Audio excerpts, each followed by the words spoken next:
All right, we're going to get started. Welcome, everyone, and thank you for joining us for Building Intersectional Movements, Disability, Justice, and Racial Equity, the second of 4 events in our forum. This is Emily Blum speaking.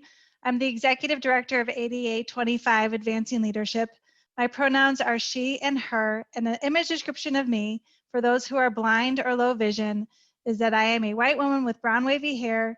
I'm wearing brown tortoiseshell glasses, a cream blouse, and an animal print sweater.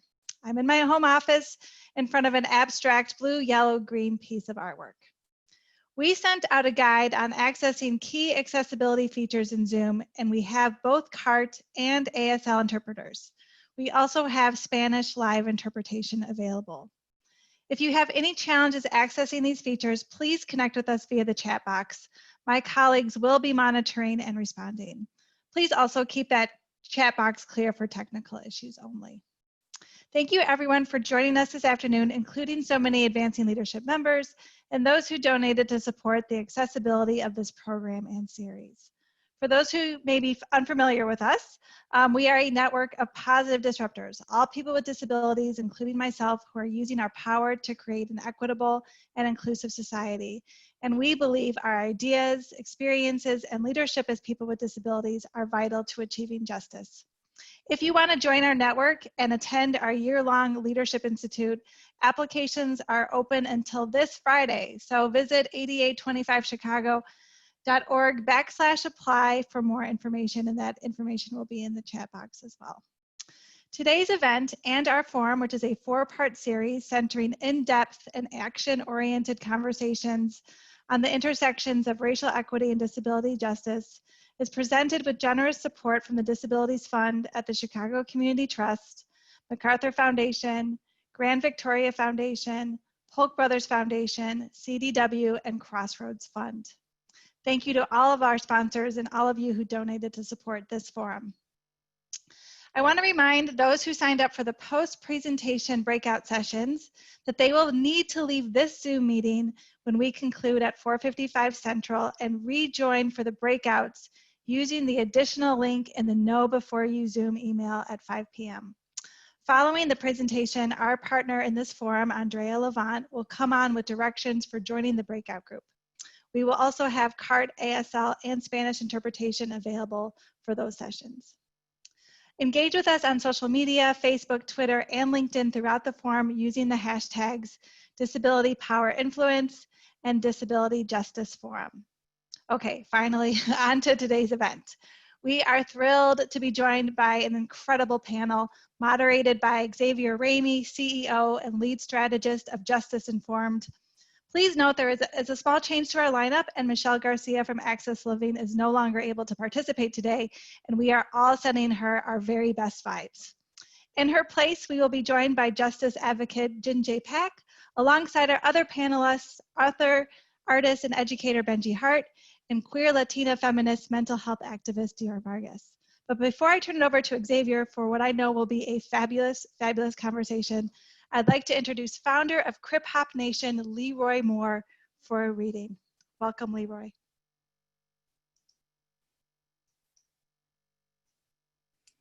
Hello, thank you for having me. And yeah, I'm Leroy Moore from Crip Hop Nation. I'm gonna read 3 poems to kick it off. So thanks once again. The first one is called Ramp the White House. No, it's not FDR. We want more than our SSI. Watching bureaucrats cause we took over the FBI. The wealthy will send out the CIA, ramp the White House, snatching chairs up from the Senate and the House, lobbyists scattering around like mice, but their tails are under wheelchair wheels. This is for real. Signed and sealed. Finally funding disability laws. 44 years time to correct the 2 parties' flaws. Ramp the White House. with state-of-the-art elevator, a bed that turns into a couch, president rolling up in a fly scooter, in-home support services for all, disability voices united, took over the United Nations, soft puffy carpet if people fall, music at presidential inauguration by Crip Hop Nation, ramp the political arena, covered by the disability media, roll up to voting polls with touch screens. First place are the Greens, People Climate Movement with houseless and disabled taking the lead. Feed the World 365, pound on pound, give me 5 on a brown side. It's about time to ramp the White House. Black robes covering crutches on the Supreme Court, trickle it down to school boards, sailing, coming to shore to the port of Oakland. This is called No More 101. Come on, keep up, sit down and shut up. This is not 101, not childhood, welcome to adulthood, political education for my hood. Parents, educate yourself. You are raising the future. Read to them Black Disabled Art History 101. To do that, you need to listen.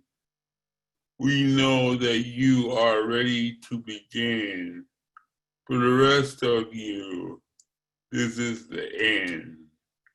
You see, I ain't the one. No competing, cause I already won. I'm trying to pass on the baton. The second level, this is for my people. If you can't keep up, here is a shovel. Dig your own grave. That's the cause when you don't behave. Sometimes we have to use that ableist slur. You are lame. No more 101. Going to 202. You see, we've been here, so no, me too.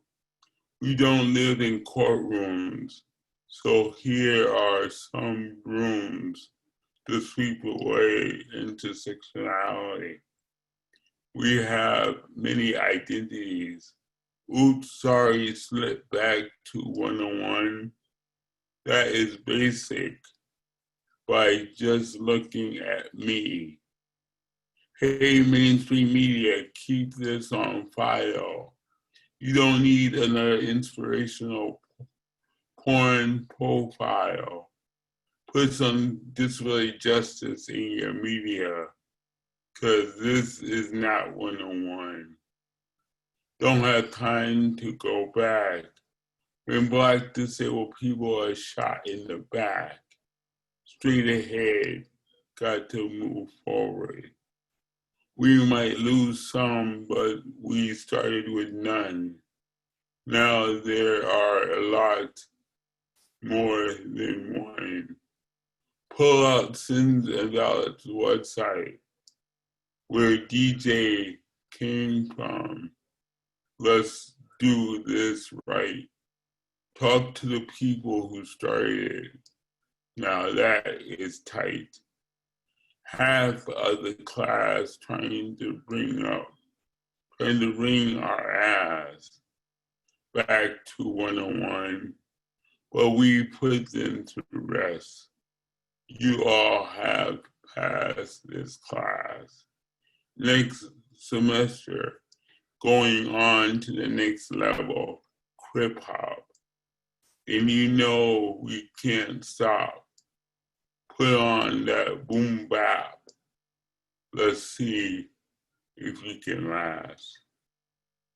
And the last one is, when can we come home for Black disabled people in the Black community? We must heal our wounds.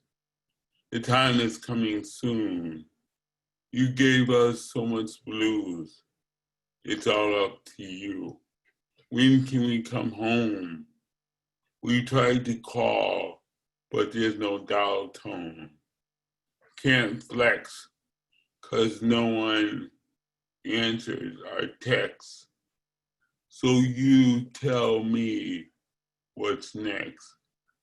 Always feel like we are alone, like we've been kidnapped at birth on a spaceship leaving Earth just to get services.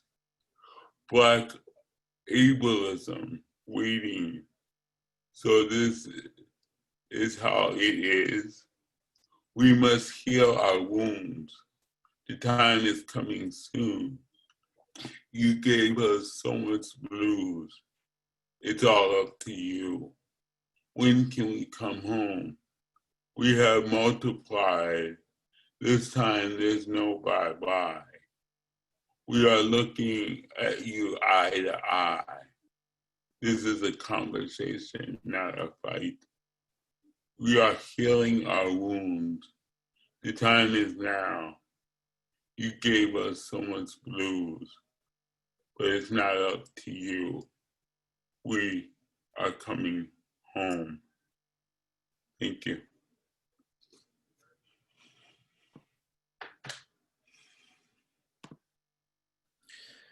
Leroy, thank you so much for your words to really catalyze and kickstart the conversation. Everyone, my name's Xavier Ramey. I'm Chief Executive Officer of a social impact consulting firm here in Chicago. It's called Justice Informed, and I'll be moderating this conversation. And I just want to thank the entire team at 8825 Advancing Leadership for inviting myself as well as the other panelists. But Leroy, I just want to say that was incredible. Part of the challenge of, I know all of our work is trying to get people to move past the 101. Let's stop with the simple conversations. There are enough of us who know what the world needs to be, and enough of us who are ready to live in that world that we need to move quickly and in a more complex manner to advance justice and advance equity. So thank you for those words from a former poet to a current poet. Y'all, I'm so excited about this panel. I'm so excited. Some of my heroes, my Instagram heroes, my blog heroes, folks that I have watched on both social media and learned from in the real world for some time are a part of this conversation about the intersection of disability rights and racial justice. So we're going to dig in, but before we do that, I want to ask the panelists to introduce themselves. So we've got some really awesome folks. Jae-Jin, would you like to go first with just giving us your name, your organizational affiliation, your preferred pronouns, and an interesting point about yourself as well? Sure. Hi, good evening, everybody. As I said, my name is Jae-Jin Park. I use he, him, his pronouns. I am connected with the University of Illinois at Chicago's Institute on Disability and Human Development, as well as the Illinois Self-Advocacy Alliance. But for the purposes of this conversation, I'm just speaking from my experience. And I love Doctor Who. Nice, nice. Dior, would you like to introduce yourself as well? Hi, everyone. My name is Dior Vargas. My pronouns are she, her, and I'm a queer Latina feminist mental health activist. I'm not sure if we're able to give our image description, but I'll just do so now. I have short, blonde, brownish hair. I'm a light-skinned Latina, wearing a black sweater. My background is a gray couch, a white wall. You see the window behind curtains, and then you can see a little bit of a lampshade. And an interesting fact, oh, I wasn't ready for this. My sister and I are 14 months apart. Close. Y'all are very close. Oh, Leroy, this is Jason. Could I describe myself quickly? I forgot that. So I'm an Asian American man with black hair. Put it on the left side, wearing a red shirt, and I'm using my background is a picture of the Chicago lakefront and skyline with blue skies on top. Thanks. Thank you. Benji, you're up. Hello, everyone. Thank y'all so much for having me. My name is Benji Hart. I go by all pronouns, anything said with respect. I'm an author, artist, and educator, a police and prison abolitionist based out of Chicago. An interesting fact about me is I make the best mac and cheese, and I will go toe-to-toe with anybody else's mac and cheese. You heard it here first. Very proud. And my image description, I'm a light-skinned black femme. I have on a pink Chicago Dyke March t-shirt. I'm in my living room space. My hair is in a top knot, and I have some posters behind me, including Black Trans Lives Matter. Awesome. Thanks, y'all. I was going to throw those image descriptors at the end of our mirror moment. I'm going to throw mine in as well. I am an African-American, slightly dark-skinned person. I wouldn't say I'm on the darkest side or the lightest side, but I'm definitely a black man. And very, very proud of that. I am wearing a black shirt, a t-shirt that says Justice Informed across of it on a logo. I'm also wearing a dark navy blazer with a pink lapel flower. I am in a room in my house with a sort of teal wall on one side and a dark navy blue one on the back side with one picture in the background. So, oh, I've got a beard and some curly hair that I think is really fly and well moisturized today. Thank you, Dior. Appreciate that. So let's get into the first questions, y'all. Benji, I'd love for you to start on this. Sometimes people give their bios and they give a long history of their work and practice, but I'd love for you all to introduce yourselves more fully through a mirror moment. A mirror moment is something that I consider a point in your life, your work history, your personal life, etc., where you saw yourself. You saw something in the world, or you saw something in you that was disruptive, and it served to shape your identity and what you're doing today. What was a mirror moment in your life, and how has that impacted you? Thank you so much. I think for me, maybe the first mirror moment that I had in my life was seeing Vogue for the first time. I'm a dancer, I'm a mover, and the first time that I saw voguing, I think was the first time that I saw people, individuals being Black, being queer, and being femme, all unapologetically, all loudly, and all at the same time. And I think as a young Black, queer, gender nonconforming person, I had up to that moment seen those things as at odds with each other, and realizing not only that they weren't at odds with each other, but that they informed each other, and that they were powerful and they were dangerous when they were practiced and celebrated simultaneously, was a mirror moment for me, and a revolution, a small revolution for me, realizing that all the different parts of myself weren't separate. They were deeply connected and stronger when they were aligned with each other. Ooh, a couple snaps for that. Thank you, Benji. Dior, would you like to share your mirror moment? Sure. I was thinking of a few, but I guess I'll do the one that's like the most emotional for me. So growing up, my coping mechanism, and I apologize if I trigger anyone, but my coping mechanism was attempting suicide.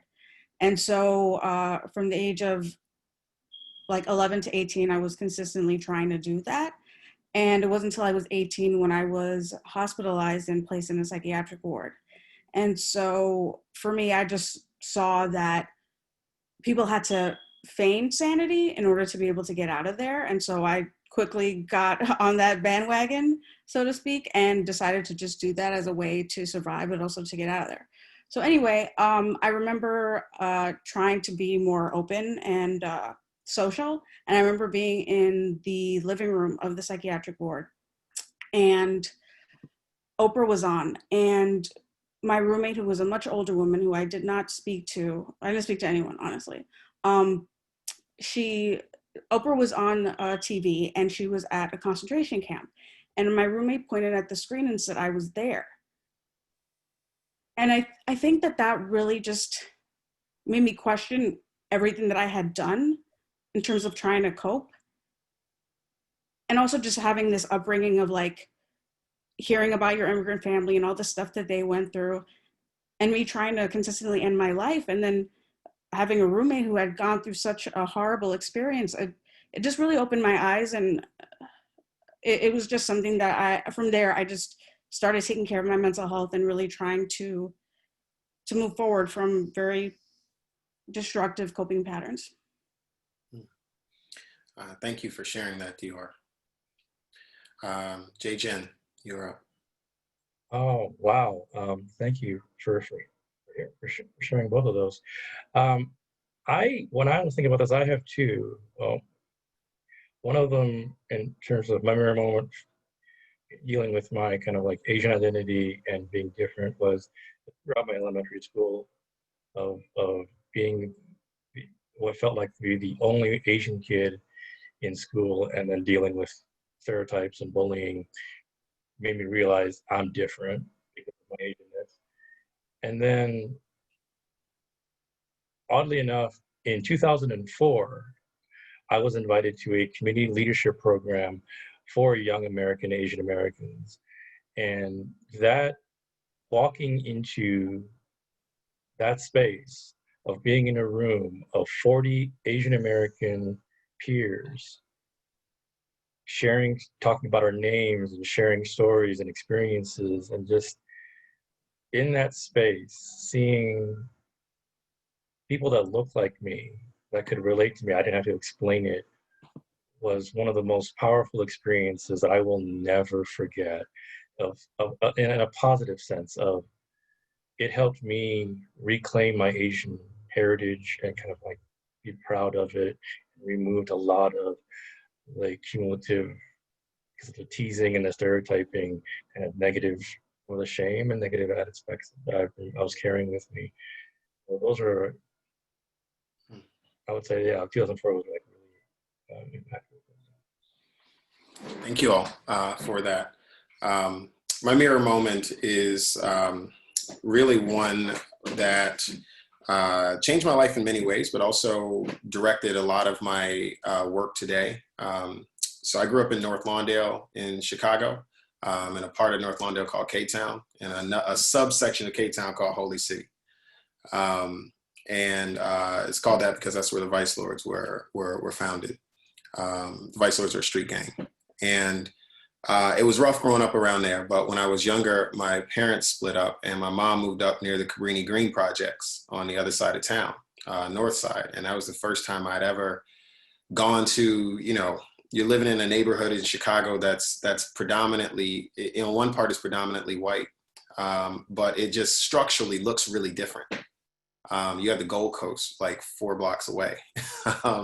These ritzy buildings and cars that have symbols on the front that I've never seen before. And what also came with that was a higher rate of police interaction. And it started my experience in Chicago as a Black person. The first time I was thrown on the hood of a car outside my house when I was walking home when I was 16. And I didn't know it then, but I would have many, many experiences with the Chicago Police Department on the hood of a car, inside the car, laid out on the ground, pressed up against the wall, gun to the back, handcuffs on the sidewalk, whatever it was.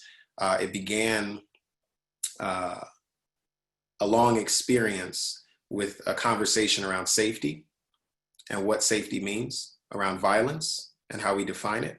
Whether it is simply physical or whether it is also political. and also the nature and the weight of my Black skin.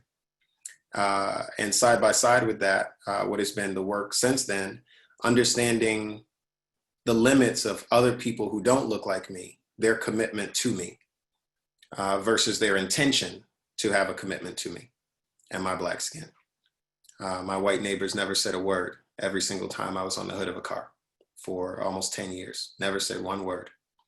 And that taught me a lot about what I need out of allyship versus what I think about allyship. That was a big mirror moment for me at the age of 16, and that mirror was face to face with me for the next 10, 15 years. However, now I want to get into terms, y'all. I want to get into terms. We keep hearing all these terms thrown around: justice, equity, equality, agency, etc. As we're talking about this, I would love for you all, for everyone who's here, for the panelists to explain how you see the difference and the distinction between justice and the work of equality, let's say. So how do you define the difference between that? And if you have a different word that you would say is stronger, basically I want to know what's the stronger word, justice, equity, etc., versus what's the word we keep using that isn't strong enough? Anyone want to jump into that? I'm happy to start. I feel like a lot of times we're talking about equality, equity, and justice, and those are three very different things. I think about that image that probably many have seen, where it's these three people behind a fence cheering a baseball game, and equality is where all of them are standing on the same size box, and not all of them can see because they're varying heights. Equity is where they are standing on different size boxes where they're all able to see. And then justice, where there's no fence at all. So it's basically removing all the barriers and the things that hold people back, and the systems that hold people back. So I think that they're very different things. We often use equality when I'm not with that word. I'm more in equity and justice, but even more so on the justice side. Thanks, Dior. Benji? I hear Dior on that for sure. I think for me, the big difference between justice and equity is, I think equity is about acknowledging where people are at and trying to get people to a more equitable place, whereas justice is about actually getting to the root of why people are where they are at, and determining what needs to happen, not just for folks to be at the same level or on the same page or in the same room, but to actually have there be accountability for harm that was caused, and have there actually be shifts, structural, interpersonal, what be they, to address harm and to address violence, not just in a momentary sense, but in a structural sense, a historic sense. I think it has a larger scale and a longer view, a longer vantage point. And I think that's important because we come to different conclusions when we're using those different lenses. I think if we're talking about disability justice, we're not just talking about making sure there are folks with disabilities in the room, or making sure that folks with disabilities have the same access as folks without disabilities. We're actually charged with much more radical work and much more radical tasks, and actually undoing systems and structures that even make the category of disabled possible. I think this is an important week to have this conversation because of Indigenous Peoples Day. And, is equity the goal when we're talking about what Indigenous communities need, or is justice the goal? Are we talking about how to get more Indigenous representation in the room, or are we talking about actually returning stolen land and resources to Indigenous communities? Because I'm much more invested in that. So I think justice gives us a more radical charge and requires more of us, but also leads to a lot more healing and a lot more, I think it's actually a more meaningful way to get to the equilibrium that I think folks imagine. Thank you for that, Benji. You went deep on that one. I appreciate it. Are there words that you all feel we need to retire? Are there terms that you feel either erase, mislead, or miscommunicate what you all feel the work of disability rights and racial justice needs to be? Where do we need to start taking things out of the lexicon, taking things out of the vocabulary, taking things out of play to make that space, like Benji talked about, for more liberatory practices?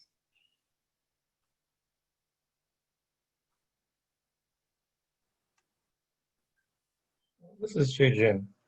I think in terms of talking about language, I think it is important to really understand and acknowledge that the complexity of language and the power of language and words. And for me, since I kind of like my identities intersect with an Asian immigrant and disability, one of the words that I have come to feel uncomfortable with, or and feel it's okay to kind of relegate to history is the term handicap or cognitive disability, just because of the negative imagery and the negative connotation around it. And for me, also in the immigrant sense, or the Asian immigrant context, for me, the word Oriental, I learned and grew to realize the negative impact of that. And I really now in a position of pushing and encouraging more specific language of like, and learning from, you know, my colleagues in Asian and Pan-Asian community, that Asian American has its place, but it's not universal.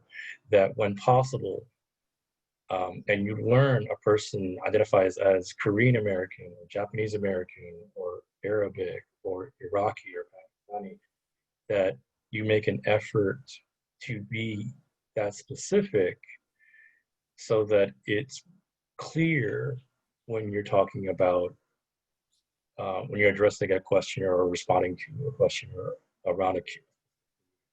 I think that's also true for, and I apply that to the disability community. I think its ability for the here and now seems to be an accepted kind of general term. But when possible, I try to be specific in terms of like my vision impairment or blind, or and I've learned from my mentors in the deaf and hard of hearing community the importance of saying deaf and hard of hearing community and acknowledging their culture as much as with respect as I can, and also owning when I make mistakes. So yeah, I'll start there and stop there before I go through. Thank you. Thanks, JJ. You or Benji, any words we need to retire or terminology that we need to replace that you feel prohibits or slows us down in the work of justice? Yeah, I would say in terms of behavioral health, so both mental health and substance use, I think very often people still use the word committed when they say committed suicide, using terms like completed suicide or died by suicide, using words which I still have to correct myself when I say words like crazy or insane. I think it's just so part of our vernacular, but using words like wild or ridiculous or something like that. If there's someone, you would refer to them as an addict versus saying that that person lives with substance use disorder, or if they're a former alcoholic, using the words like someone who's living or who's in recovery. I just feel like those negative terms are dehumanizing to individuals and add to the stigma. And so those things, people really need to be more aware of the language they use, because language has power. Thank you. I want to switch gears onto 2020. So this has been a really, really turbulent year. But it's also been a year of a lot of advances. And one of the things that we saw this year was, partly due to COVID-19 and then partly in response to the protests against racial injustice and the prison system, the policing system here in the US, really globally. We saw the government can move quickly. We saw the government actually can move quickly. They can move $2 trillion in a couple weeks. They can look at the many advances that the disability rights community has been asking for and demanding for years and years around workplace accessibility, whether it be around captions or using Zoom or otherwise. And companies quickly got up to speed on things they were resistant to. How has 2020 shaped your understanding of what society is capable of as it pertains to urgent and quick advances in justice work for those people who really do need disability rights or racial equity or both?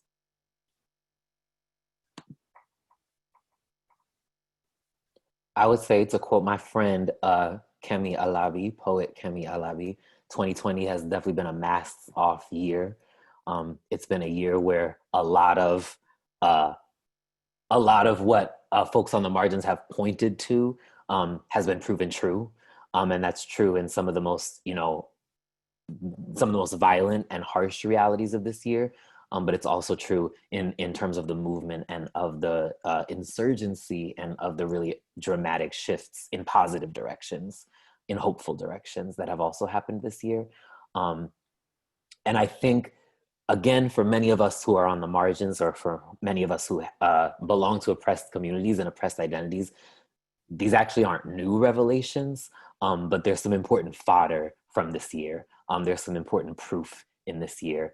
And we know that the speed and the urgency with which folks in power act has everything to do with which communities, which systems, and which structures are their priority, and not with what is actually possible. And I think that's, again, we know that, we intuit that, but I think 2020 has shown us that. And whether it's folks with disabilities, whether it's undocumented folks, whether it's poor and working class folks, period, whether it's trans folks, we could go down the list. Not only are the demands that oppressed communities and progressive movements are making, not only are they possible, I would argue they're the only way forward. If there isn't going to be collapse, if there isn't going to be total implosion of many of the systems and structures that we're dependent on, demands that seemed radical in 2019, demands that were called radical in 2019. Some of them have been the solutions to dealing with COVID. Some of them have been the solutions to dealing with the demands put forward by grassroots movements in the streets.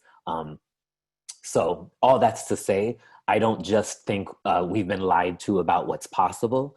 I also think that folks with disabilities, Black folks, Indigenous folks, trans folks, women, are the vanguard, not only for what is possible, but for what is necessary, for what is required if we are to survive this moment. And it's a scary moment to be in, because we feel at the precipice and it's really hard to know which way we'll fall.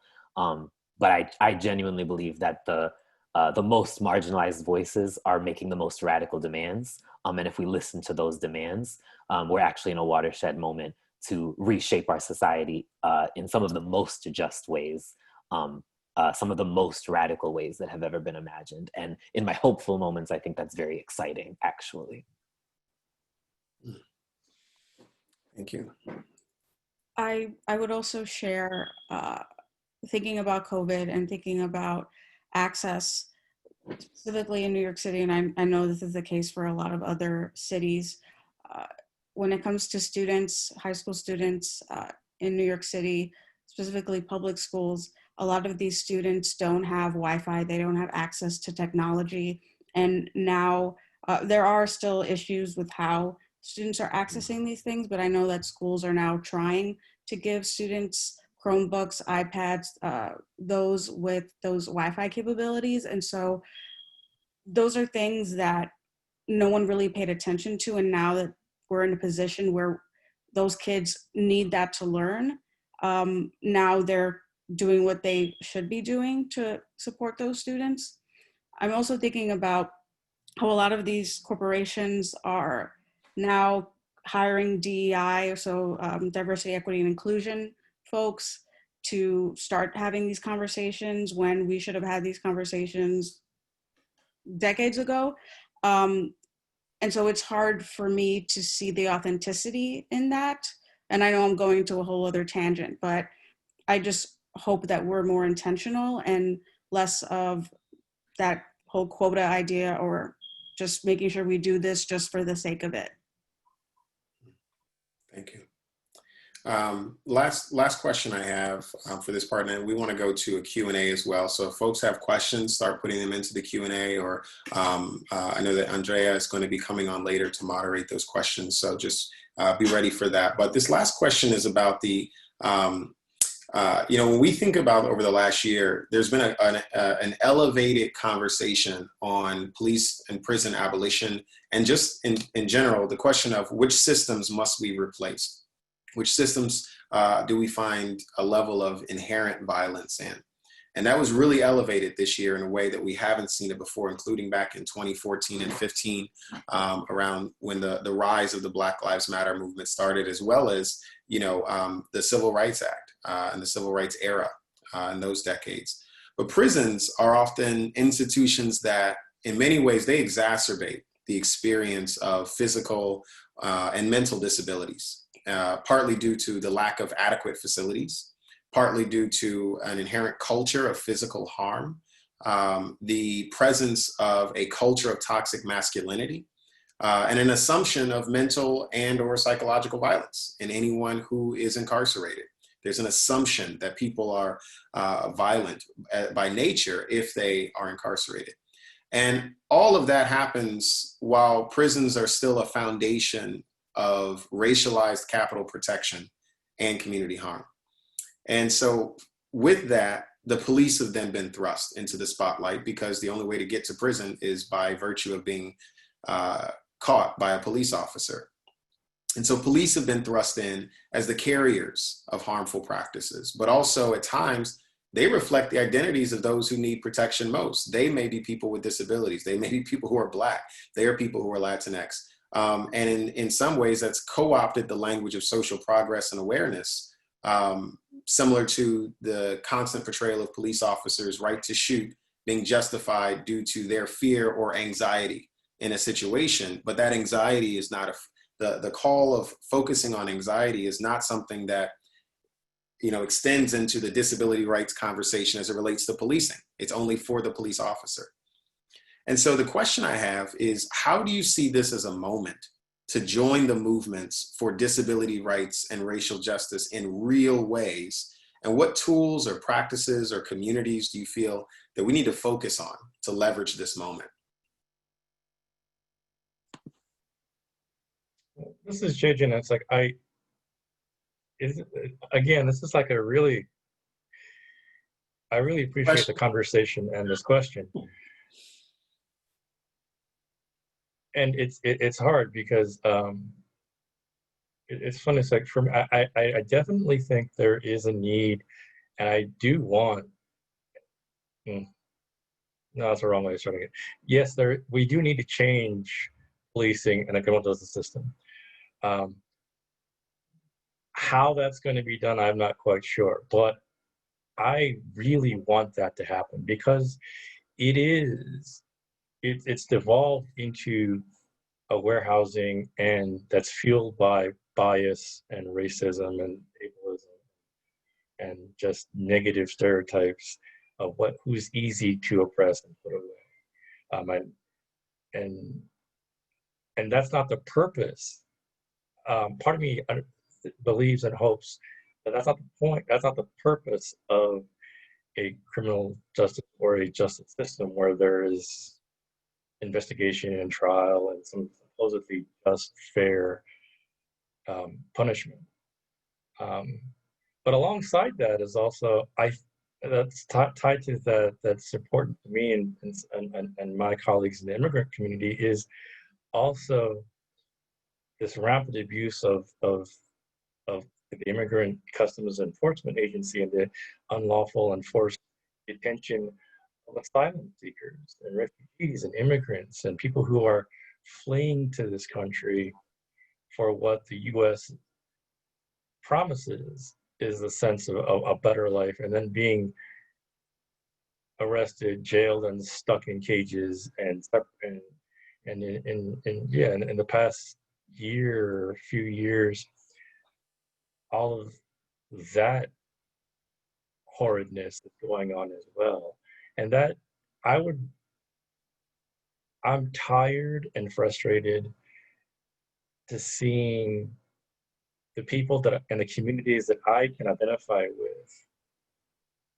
And I get so angry and so sad and frustrated and just tired. It's like I don't know. Part of me is wondering, where can I find the energy to make the fight? I know the fight has to happen, and I want to be part of it, but at times it's incredibly tiring. And the racism and the racial injustice and the death of and the killing and the police brutality. I want to get to a point where we hold the police officers and law enforcement accountable to the standard of the practices they have. You know, they have the power of killing people, and we should have a higher standard for them to of judgment and behavior than somebody not. And before I get again too overly emotional, I'll. Thank you. We've got time for one more response. Dior or Benji? Dior, are you cool with me taking it? Okay, cool. I'm gonna try and be brief because this is my whole thing. I could talk about this for a long time, but I really appreciate the question. And I think, where to begin? I think we should understand the police and prison system as doing exactly what it's supposed to be doing, not as something that's failing or that's broken, but as something that's actually serving the exact purpose it was created to do. And that being something we can say definitively and say confidently when we understand the police and prison system in its historic context, as something that was created in the abolition of chattel slavery to control Black bodies, and which has also evolved over time to control workers' movements, to control poor and working class communities, and to control the bodies of folks with disabilities as well. And I really appreciate Dior's interjections throughout this conversation, because institutionalization has evolved alongside incarceration. And I would argue that the institutionalizing of folks with disabilities is not separate from or alongside mass incarceration. It is mass incarceration. It is a part of the police and prison system, and a part of the way that folks with disabilities are targeted alongside Black folks, alongside trans folks, alongside immigrant folks, not just for surveillance and incarceration, but for death and for all the myriad forms of harm that the police and prison system inflicts by design, not by accident, but by design. And that is why I see it already passed in the chat, which is great. That's why I think the demand to defund police and to defund carceral bodies and systems, which includes ICE, includes Border Patrol, includes the military, and redistributing those resources is a racial justice demand, but it's also a disability justice demand. Here in Chicago, we closed half of our free mental health clinics in 2012. We closed 6 of our 12 mental health clinics. And the city said, oh, that's not in the budget, we can't afford it. And then a few years later, the city had $95 million to build a police academy on the West Side when it couldn't find $2.3 million to keep the mental health clinics open. Again, that's not about what's possible, it's about what the city's priorities are. And the city's priorities are not folks with disabilities, certainly not poor and working class folks with disabilities, not Black folks, not immigrant folks, and the budget shows that. So when people say defund the police, we're not just talking about what systems we want to take resources from, we're talking about what systems actually keep our communities safe, and free mental health care is one of those systems. That's where we want to see an investment. Free healthcare, period, is one of those systems. High quality public education, which is accessible to all students in all the ways individual students require to show up every day.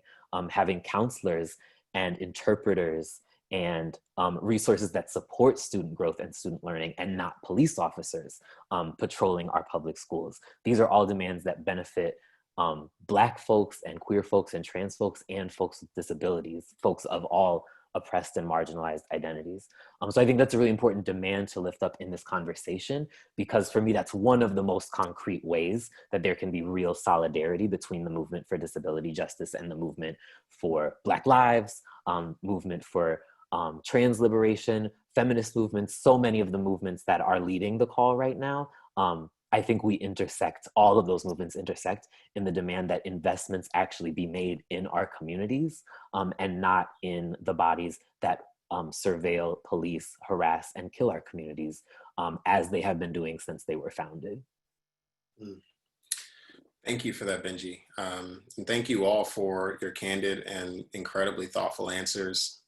So this concludes the panel portion. Dior and Benji and JJ, thank you so much for bringing your brilliance, your dopeness, everything to this conversation.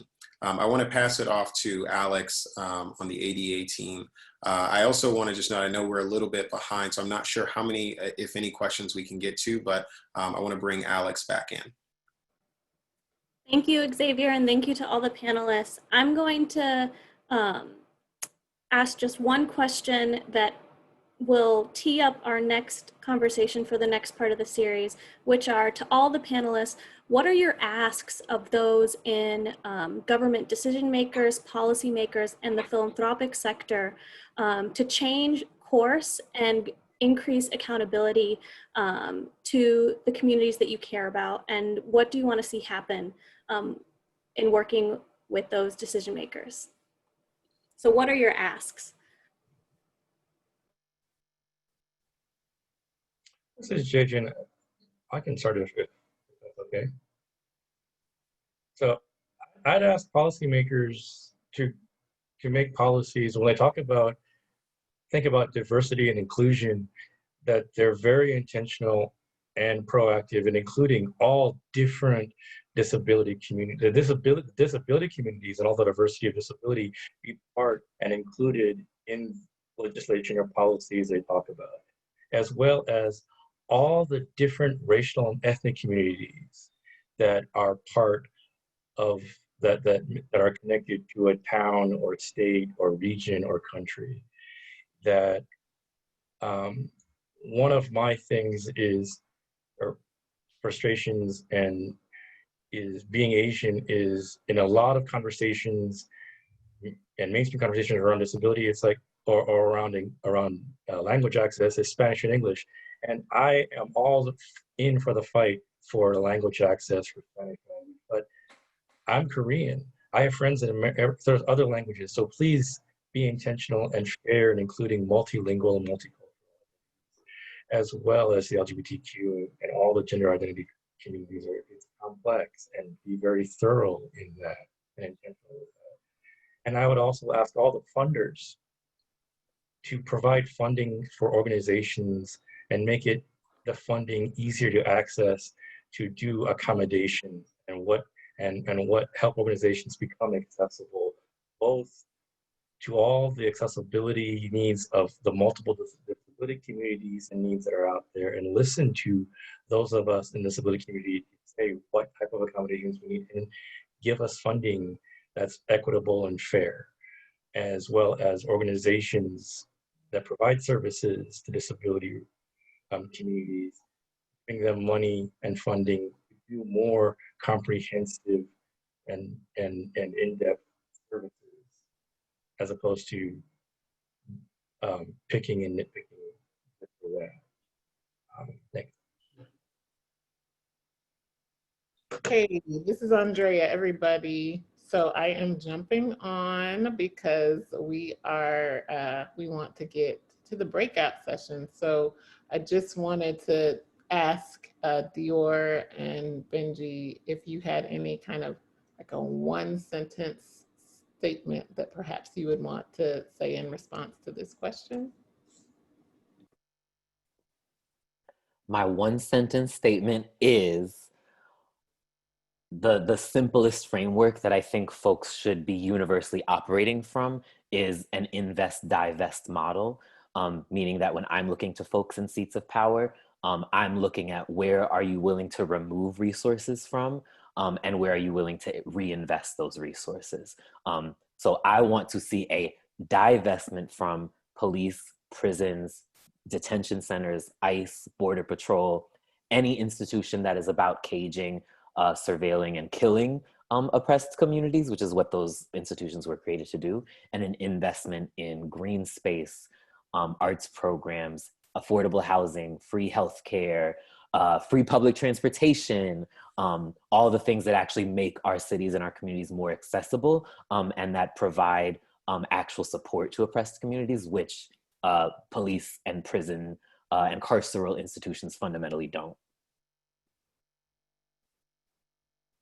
Benji said it, so. Benji said it. Bam, there we have it. Thank you all so much, to Jaejin, to Dior, to Benji, to Xavier. Thank you all for an incredibly powerful conversation. Thanks also to Leroy, who started us out at the beginning with such a powerful words.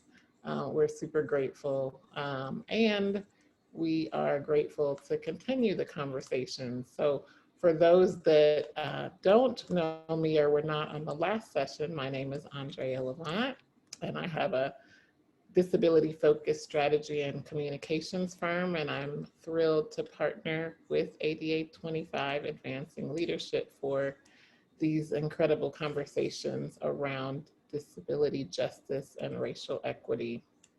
My image description: today I'm sitting in my living room with my bright teal couch and pillows. I'm wearing a rust-colored dress and have on a necklace, a beaded necklace. I have on my teal cat-eye glasses and shoulder-length curly hair.